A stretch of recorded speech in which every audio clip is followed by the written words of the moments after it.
Hello friends, ഇന്ന് നമുക്കൊരു മീൻകറി ഉണ്ടാക്കുന്നത് എങ്ങനെയാണെന്ന് നോക്കാം. അതിന് വേണ്ടിയിട്ട് ഞാൻ എടുത്തിരിക്കുന്ന ഒരു 400 ഗ്രാം സാൽമൺ ഫിഷാണ്. അത് കഴിഞ്ഞ് നമ്മളൊരു 5-6 കുടംപുളിയുണ്ട്. അത് ഞാൻ തിളപ്പിച്ച് ആ വെള്ളം ഉപയോഗിച്ചാണ് ഞാൻ ഉണ്ടാക്കുന്നത്. പിന്നെ നമ്മൾ എടുക്കുന്നതെന്ന് വെച്ചിട്ടുണ്ടെങ്കിൽ കുഞ്ഞുള്ളി ഉണ്ട്, കുഞ്ഞുള്ളി എടുക്കാം. ഇപ്പം എൻ്റെ കയ്യിൽ സവോളയുള്ളത്, അത് കാരണം ഒരു കഷ്ണം സവോള ജസ്റ്റ് സ്മോളായിട്ട് അരിഞ്ഞു. ഒരു ഇച്ചിരി കരിയാപ്പില എടുത്തു.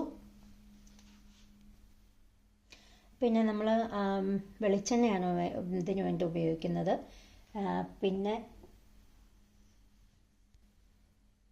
ഇച്ചിരി ഉലുവയാണ് നമ്മൾ പൊട്ടിക്കാനായിട്ട് ഉപയോഗിക്കുന്നത്.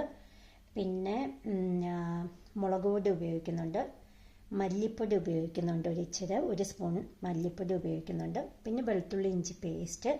പിന്നെ ആണെന്നുണ്ടെങ്കിൽ നമ്മുടെ ഇതൊരു ടേസ്റ്റിന് വേണ്ടിയിട്ടാണ് ഇച്ചിരി ഒരു കായപ്പൊടി, അതൊരു ടിപ്പാണ്. ഇതൊന്ന് വെളിച്ചെണ്ണ തിളച്ചു. അപ്പോൾ അതിൻ്റെ അകത്തേക്ക് ജസ്റ്റ് ഒരു ഇച്ചിരി നമ്മൾ ഇതിടുവാണ്, ഉലുവ. അതേ ഉള്ളൂ, ഞാൻ ഇടും. അത് ഏകദേശം പൊട്ടിക്കഴിഞ്ഞപ്പോഴത്തേക്കും കരിയാപ്പില ഇട്ടിട്ട് അതിൻ്റെ കൂടെ നമ്മൾ സവോളയും കൂടി ഇട്ടു. ഇത് നമ്മൾ ഒന്ന് ജസ്റ്റ് ഒന്ന് വാടി വരുമ്പോഴത്തേക്ക് നമുക്ക് ഇതിൻ്റെ അകത്തേക്ക് വെളുത്തുള്ളി ഇഞ്ചി പേസ്റ്റ് ആഡ് ചെയ്യാതെ.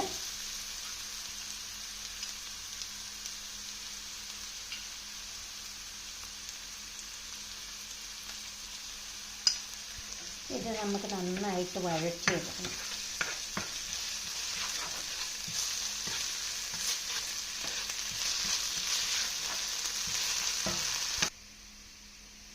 ഉള്ളി ഏകദേശം ഇഞ്ചിയും വെളുത്തുള്ളിയും പേസ്റ്റും അത് മൂത്ത് ഏകദേശം വന്നു. ഇനിയിപ്പോൾ നമ്മൾ എന്ത് ചെയ്യണം, പൊടികളെല്ലാം ഇടുവാണ്. അപ്പോൾ അതിന് വേണ്ടി നമുക്ക് തീ ഏറ്റവും ലോ ഫ്ലെയിമിലേക്ക് വെക്കാം. ജസ്റ്റ് വേണമെങ്കിൽ ഓഫ് ചെയ്താൽ മതി, കാരണം ഈ പാനിന് ചൂടുണ്ട്. പൊടികൾ ഇടാൻ പോവുകയാണ്. അതിന് വേണ്ടിയിട്ട് നമ്മളൊരു ടീസ്പൂണാണ് ഒരു മല്ലിപ്പൊടി ഇട്ടു. പിന്നെ ഒരു മുളക് പൊടി, ഇത് ഞാൻ പൊടിപ്പിച്ചുകൊണ്ട് വന്നതാണ്, അത് ഒരു 5 ടീസ്പൂൺ ഇട്ടാൽ മതി.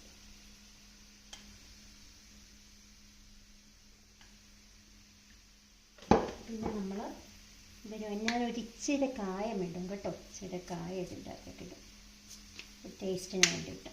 നമുക്കിതൊന്ന് ജസ്റ്റ്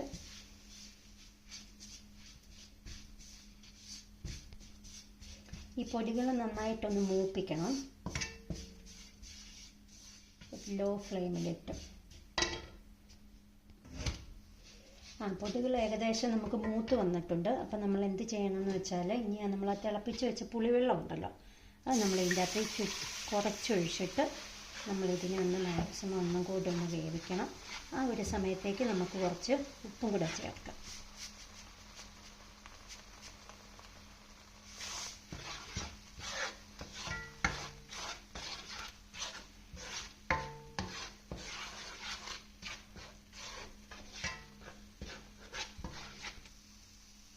നമ്മൾ ഈ പുളിവെള്ളം ഉപയോഗിച്ച് മസാല നന്നായിട്ടൊന്ന് വേവിച്ചിങ്ങനെ എടുത്ത് കഴിയുമ്പോഴത്തേക്കും നമ്മൾ ബാക്കിയുള്ള പുളിവെള്ളം കൂടി ഇതിൻ്റെ അകത്തേക്ക് നമ്മൾ ആഡ് ചെയ്യുക കേട്ടോ.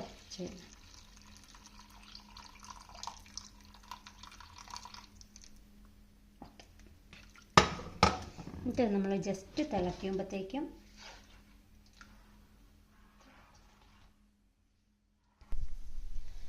ഇനി നമ്മൾ പുളിവെള്ളം ഒഴിച്ച് നമ്മളിത് തിളച്ച് വരുമ്പോഴത്തേക്കും നമ്മൾ നമ്മുടെ ഈ കഴുകി വെച്ചിരിക്കുന്ന മീനെടുത്ത് ഇതിൻ്റെ അകത്തേക്ക് ആഡ് ചെയ്യുക കേട്ടോ.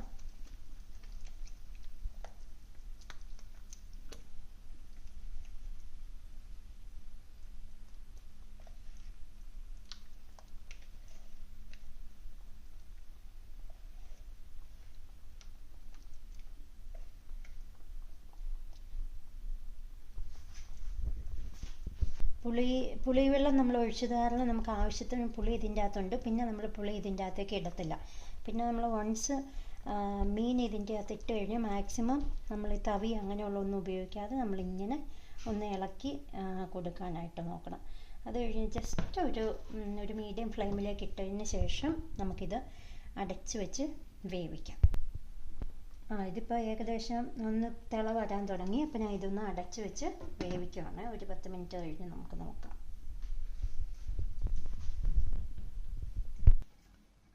നമ്മുടെ മീൻകറി ഏകദേശം റെഡിയായി. നമുക്കിതിഞ്ഞ് നോക്കാം. കണ്ടോ, തിക്ക് ഗ്രേവിയോടുകൂടി നമുക്ക് മീൻകറി നമുക്ക് വന്നിട്ടുണ്ട്. ജസ്റ്റ് ഒന്ന് ചുറ്റിച്ചിട്ട് കാണിക്കാം.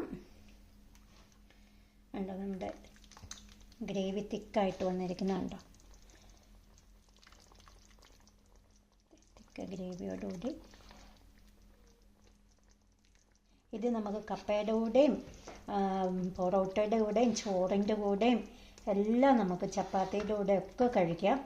ഇത് നല്ല തിക്കായിട്ട് ഗ്രേവി ആയിട്ട് വന്നിട്ടുണ്ട്. എല്ലാവരും ഇത് ട്രൈ ചെയ്യണം. നിങ്ങൾക്ക് ഇഷ്ടപ്പെട്ടെങ്കിൽ എൻ്റെ ചാനൽ സബ്സ്ക്രൈബ് ചെയ്യാൻ മടിക്കല്ലേ. Thank you so much for watching.